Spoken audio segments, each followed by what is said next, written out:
Grace and peace to you. Welcome to Morning Watch on a Friday. Don't know how many folks will be here this morning since I've been gone all week, but hey, good morning, Florida.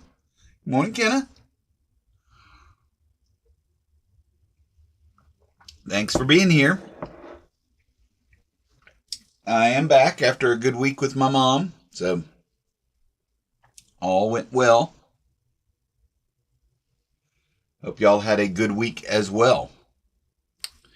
Well, I'm Rob, one of the pastors here at White Plains. Glad to have you with us today. This is where we gather for a song and a thought for the day. So glad you're with us whenever you're watching. Well, let's begin our time together by going to God in prayer. Help me call a blessing down, for I think our poor old world needs it. A blessing of peace, a blessing of the ordinary, a blessing of national life without chaos and personal life without fear. Help me pray a healing down, for I know how much we need it. A strengthening of the bonds between us, simple respect and patient listening. A new beginning for us all.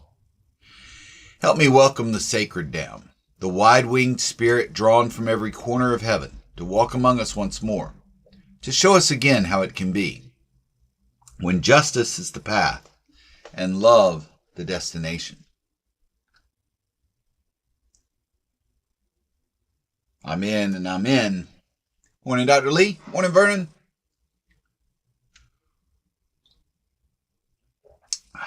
Got to go by my favorite coffee shop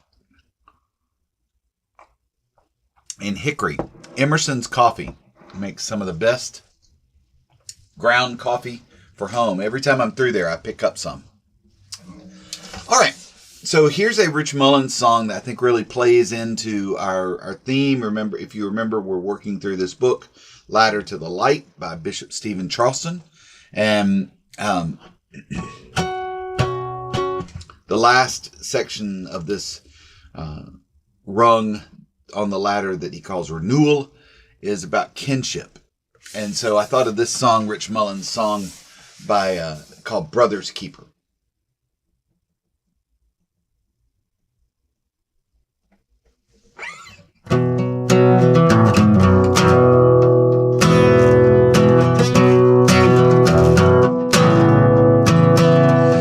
The plumber's got can't speak. How about this? Now the plumber's got a drip in his spigot. Mechanic's got a clank in his car. And the preacher's thinking thoughts that are wicked. And the lover's got a lonely heart. My friends ain't the way I wish they were. They're just the way they are.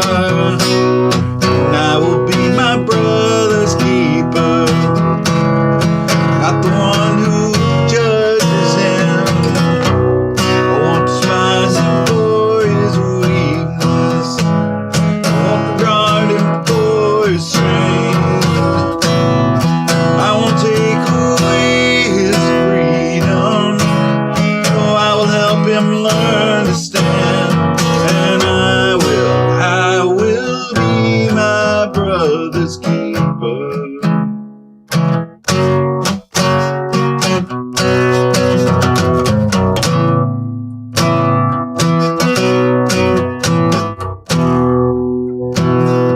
Now this roof has got a few missing shingles, but at least we got ourselves a roof.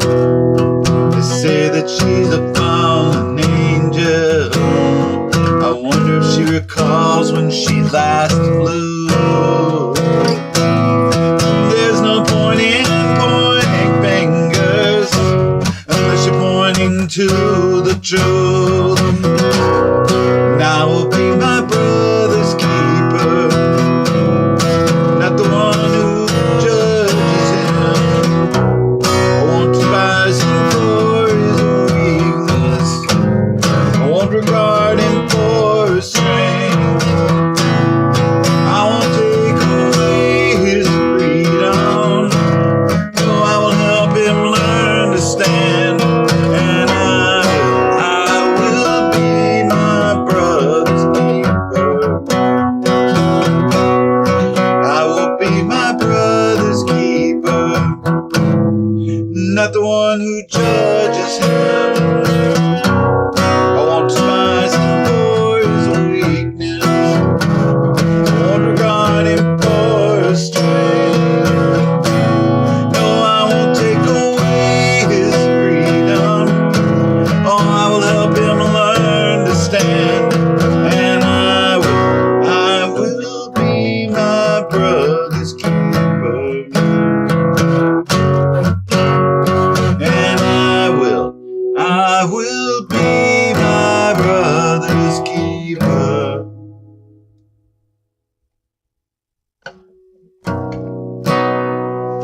There you go.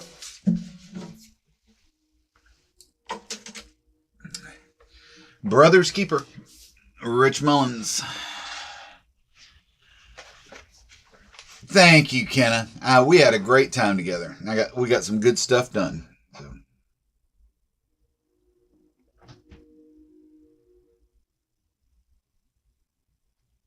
All right. So again, we're talking about kinship on this 7th rung called renewal on this ladder from darkness into light. And it's going to work out really well because by the end of next week, Holy Week, of course, we'll be getting to our last rung on the ladder, which is, appropriately enough, transformation. Should be a wonderful thing for us to read about in the weeks following Easter. All right, and then we'll be on to something new beyond that. I hope y'all have enjoyed this book as much as I have. So today's reading starts with balance. At the core of my ancestors' spiritual wisdom is a finely calibrated understanding of balance. Traditional Native American teachings and ceremonies focus on the equilibrium of all creation through careful attention to ethical relationships. They remind us that life is a matrix of kinship,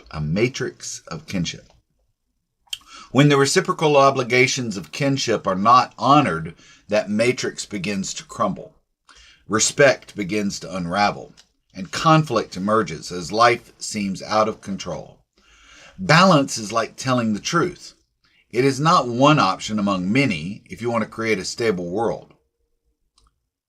When you chase an extreme, you fall off the edge of hope.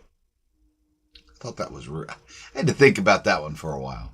When you chase an extreme, you fall off the edge of hope. I really wrestle with that because the chasing an extreme sounds like running to the edge. So is hope found in the middle, in our common ground? Charleston writes that kinship must be maintained. It must be constantly recognized, affirmed, and renewed. Therefore, balance must be maintained. The equilibrium of diversity must be upheld through justice. Therefore, mutual respect must be practiced. Consequently, hospitality is not just a virtue, but a necessity. These may seem like simple principles, but they're difficult to uphold under the pressure of darkness in which we live. Racism is easier. Greed is quicker. Striving for renewal takes patience, courage, and creativity. It takes hard work and sacrifice. Balance demands a give and take, a willingness to compromise and adapt. The digital reality of easy answers and immediate gratification can become a seductive path back into darkness. Climbing into the light means taking the risk to welcome the stranger, even if that stranger is a new idea.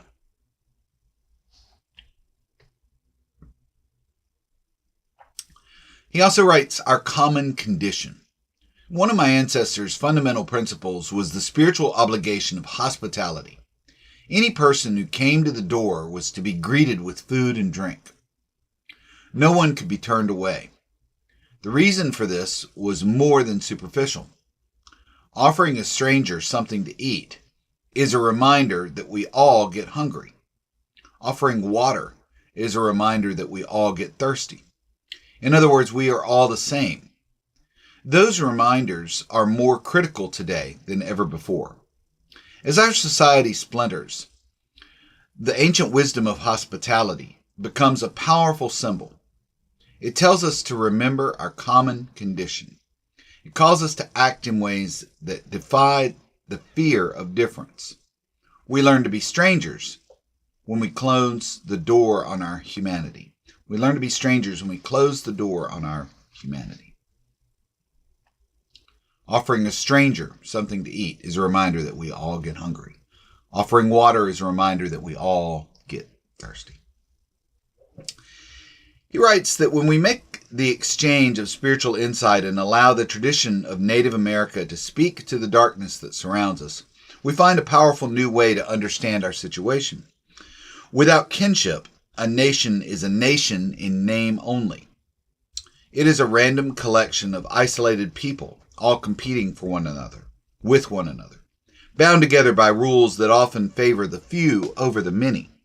Consequently, the foundation for community is inherently unstable. The nation is always susceptible to struggle and injustice. It lacks a spiritual core. But kinship provides that core, because kinship means not conformity, but relationship. Deep spiritual relationship. In the Native American context, this means that every person's right to be who they are and believe how they wish. It also means that they are part of an intimate family relationship, grounded in sharing, cooperation, and mutual respect. It means being a nation without boundaries or hierarchies. It means being willing to take less so others may have more, not because it is the law, but because it is love. Now, I couldn't read this about hospitality and offering a drink of water or sharing food together without thinking back, and maybe that's the reference to doors also. It made me think about my time back in the early 80s of selling books door to door. When I was in college, I worked summer jobs for a company called Southwestern Books. They are still active today. They send college kids around selling some religious books, Bibles and things like that, but also school workbooks, dictionaries, things like that. Like the old-fashioned encyclopedia salesman, except these were different types of reference books. So, during that time, of course, you're just great training for a young person, especially if you're interested in sales or just talking to people, because you're cold calling, you're going up to doors and knocking on doors. And they would send us to Texas, I guess because of the population density, and I guess they send you from different places than where you're from. So a group of us from North Carolina were out in eastern Texas. And one of the things that I'll always remember that was just totally blew my mind was advice that someone gave me. If you knock on the door of a family that is African American, and he said, always ask them for a drink of water. Ask them if you can have a drink of water, because you're outside, you're hot. Number one, you need to be drinking water. But number two, it's going to tell them right off the bat that you accept them as they are because you're drinking their water. And I remember thinking at the time, and I don't know, I mean, I was certainly not raised, I was raised in a mostly white town, mostly, but the idea that someone would not think we were equal was just strange to me. It was like, well, what? But that just showed how blind I was to the prejudice all around me, and my own prejudice and my own assumptions, and my own privilege. Always ask for a drink of water, because in accepting a drink of water, that shows the person that you trust them, that you're the same as them. You don't look down on them. That was a mind-blowing concept for me in my young age, in my naivete. But I always remembered it, that what a shame it was to have to sort of set that rule at the beginning, right? It should be understood. But I'm thankful for Bishop Charleston's words that, no, we can't take those bonds of kinship for granted. We have to work on them every day. And that also, when we run to the extreme, or to any extreme, we're losing the ground of hope. Floretta says, I think hope keeps you from running to the edge, keeps you grounded. Yep. Very true. Very true. All right, folks. Glad to be back with you next week. Even though it's Holy Week, will be a normal week for Morning Watch. I'll see you Tuesday. We'll keep on with Bishop Charleston's book, but it's also a good idea to read those Holy Week stories as we go through. And of course, we'll have services on Thursday and Friday at 7 o'clock for Holy Thursday in Tenebrae, and a Labyrinth on Saturday in the Christian Life Center, and then on, of course, all our Easter services. Hope I see you this Sunday for Palm Sunday and our 5th Sunday Lunch and Learn with Appalachian Service Project. Sign up for that. Thanks for being here. May you find peace and purpose in this day. I know, Floretta. I mean, so Floretta brings out the segregation. We could not drink out of the same fountain. And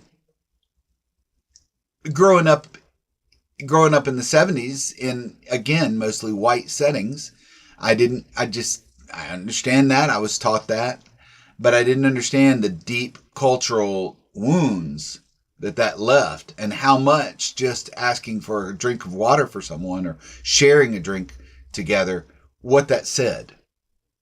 It didn't, to me, it was just, I was thirsty. Can I have some water? But that helped me understand that, no, it means a lot more to someone else when you felt that wound. All right. Y'all take care. May you find peace and purpose in this day. And I'll look forward to seeing you again on next Tuesday for our Morning Watch and in church.